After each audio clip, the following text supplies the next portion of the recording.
Hey everybody, are y'all looking for something to do with your kiddos over the summer now that school's out?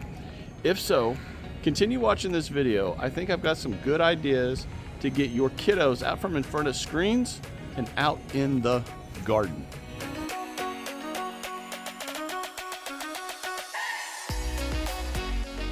Everybody, welcome to Down Home Backyard Gardening. If you are looking for a channel for beginner gardeners from basically a beginner gardener, you found the right place. Hit the subscribe button, hit that bell so you're always notified whenever I upload videos. And y'all, as always, let's grow. Okay, so I mentioned a fun summer project. And if you look behind me, you can kind of see what I'm talking about, that wheelbarrow. Now it's overran with flowers and volunteer marigolds and everything, but that is a fairy garden. Yes, a fairy garden. Now, about 4 years ago, my daughter and I took that wheelbarrow apart, spray painted the whole thing, and then created a fairy garden for her here in the backyard. Now, when we first made it, we kept it right over here. We had it over in this section right here, and I'm showing some pictures of how it used to look in this section. But last year, I moved it from over here to over there. And the reason I did that was twofold. One, you see those utility boxes right here? Well, that garden sat right here in the center. And I was scared to death that if they had to come in here and get into those boxes for anything, they were just going to destroy everything, which they have that right. And I would have been incredibly not happy, for one. Two, I wanted it more visible in the garden, because when I come out of my back door, that's almost one of the first things I see.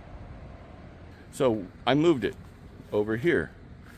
Now, last year, 2023, we had 3 months of triple-digit weather every single day for 3 months.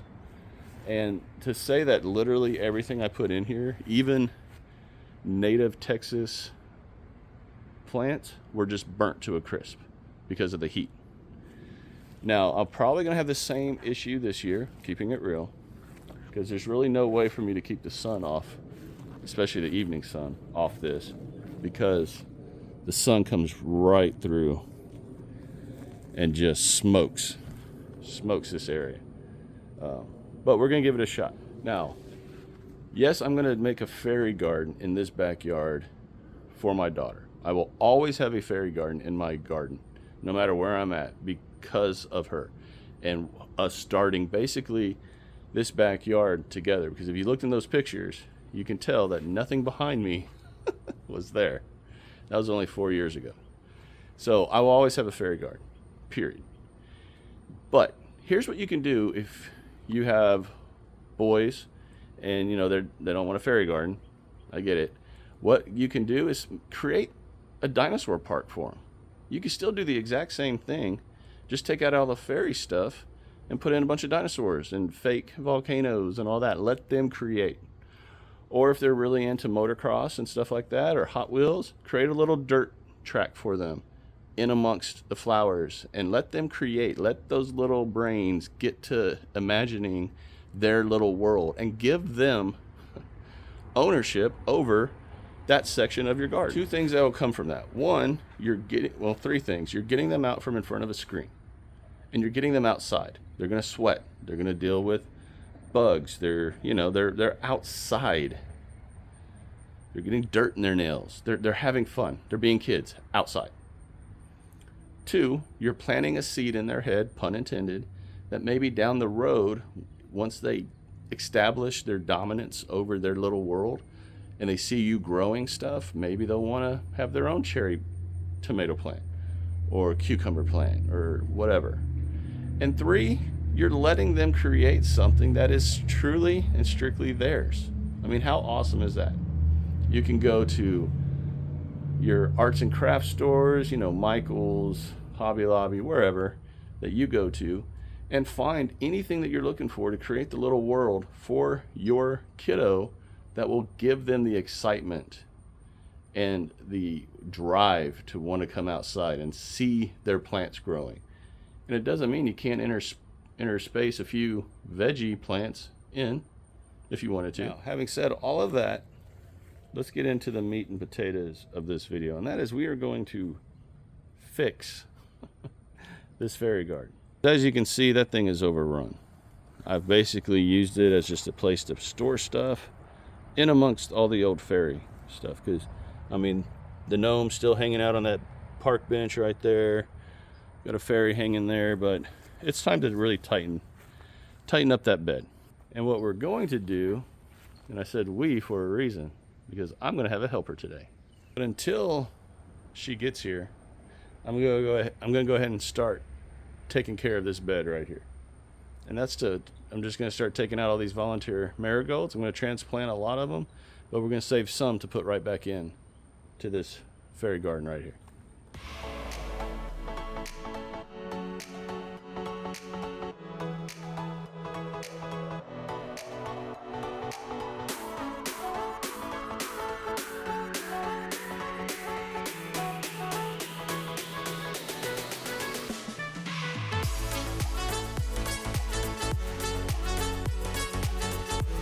You know what's funny, y'all? I've been doing this gardening journey for about 4 years now, 3 years here on YouTube.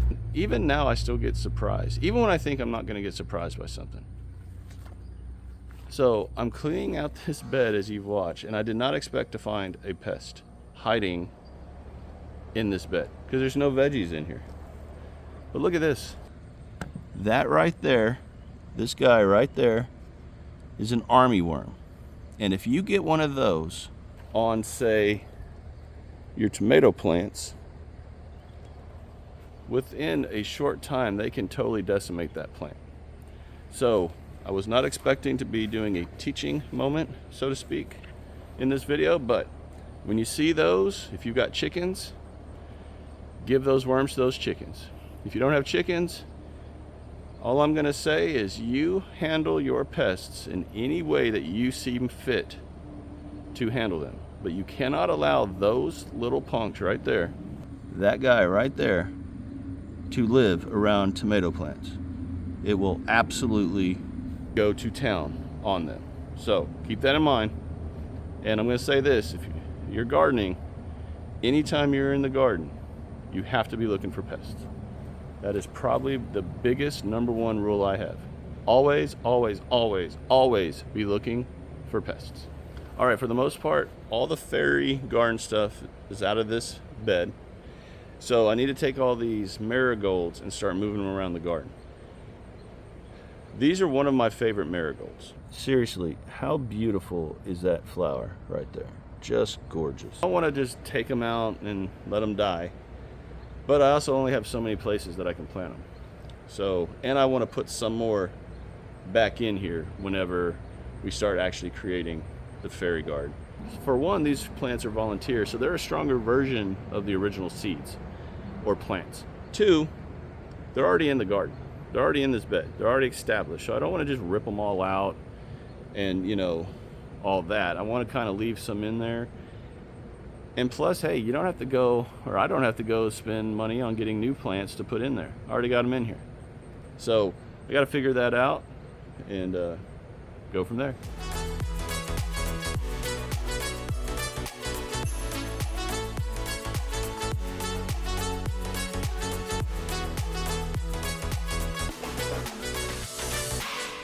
Okay, marigolds are a very hardy plant. These roots come up very easy. And to transplant them, all you got to do is basically just get them down in some soil, water them in really good, give them about a week because they're going to go into shock. But they will come back.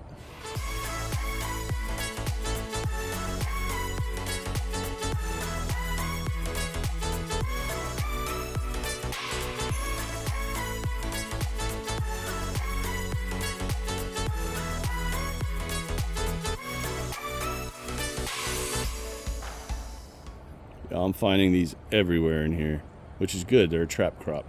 They've gone to these marigolds instead of the tomatoes. But again, don't let them live.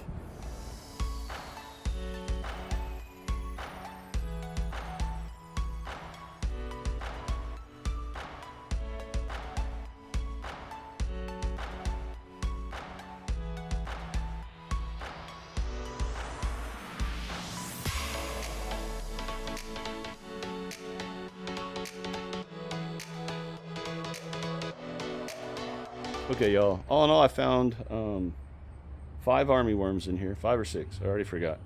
I think 5. 5 armyworms in here that are no more. And I went ahead and opened the bed up, as you've seen. So what I'm gonna do right now is go grab some soil, add some new soil to this, just to help benefit the existing soil. Because in this video I didn't actually break this entire thing down and repaint it and all that, because it's too late in this year for me. I like to do this in April, middle of March, beginning of April, but I've just been too busy. So we're gonna leave it the way it is this year and then refix it and take it all apart again next year. Just put another coat of paint on it, help protect it and all that. But at the bottom of the wheelbarrow, I've got holes drilled for water drainage, so there's not, you know, a soupy swamp sitting here when it rains. And I put in a layer of rocks, about 2 inches thick, and then put weed fabric over top of those rocks. That way the soil stays on top of the fabric and they don't clog up those drain holes. Then the rock at the bottom create a little barrier where the water can seep down, basically uninstructed, to the weep holes, or the water holes, the drain holes, and then, you know, drain out. So yeah, let me grab some soil. We'll go and take care of that.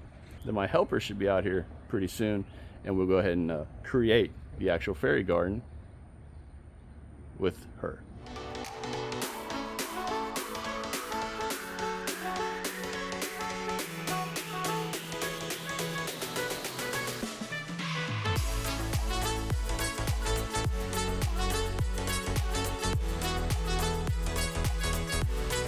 Here we go. As you saw at the beginning of the video, early in the video, we went to Michael's and got a bunch of stuff. And there's Darian. She just woke up. All right. So we're going to go ahead and create this fairy garden however she wants to do it. And again, let your kiddos, and I know she's not exactly the demographic or the age demographic I'm talking about in this video or early in the video, but let them create the garden however they want. This will mostly be me doing it, I think. I'm just kidding. All right, here we go.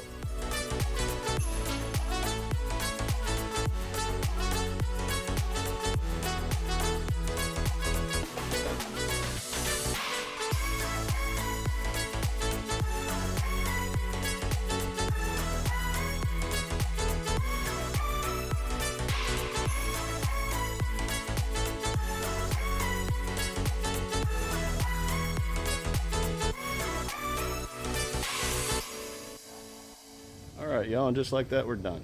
This took a total about 5 minutes complete. Now the only thing is that with your kiddos, just make sure that they're maintaining, you know, making sure there's not weeds or any of that stuff growing. And if stuff starts to die, just change everything out, no big deal. One thing with this is you want to make sure that it's water friendly. What I mean by that is you're going to come in and still need to water your garden, water this world. So you want to make sure that if you stand way back and you spray, the water will just be like if it's raining, and it's not going to destroy anything. You don't want to be right up on it and just destroy everything. All right, y'all, so the sun just came out, the heat just went up, so she just went back inside because it is very hot. So I don't blame her. But I want to thank her for coming out here. Having her in the garden with me and in the videos always makes me happy. This is already my Zen garden, or my happy place, but having her out here just takes it to another level. Everyone, I hope you all enjoyed this video. I hope you got something out of it. I hope it gave you an idea of something fun and exciting that you can do with your kiddos over the summer, or really at any time. Please, y'all, do me a favor, share it, like it, and subscribe to this channel if you have not done so already. I hope I have earned a subscription today, and if I did, hit the subscribe button, hit that little bell so you're always notified whenever I upload videos. Everyone take care, God bless, continue to shine bright and harvest hard, get out in the garden, and do something with your kiddos over the summer. I'll talk to y'all again real soon. Bye.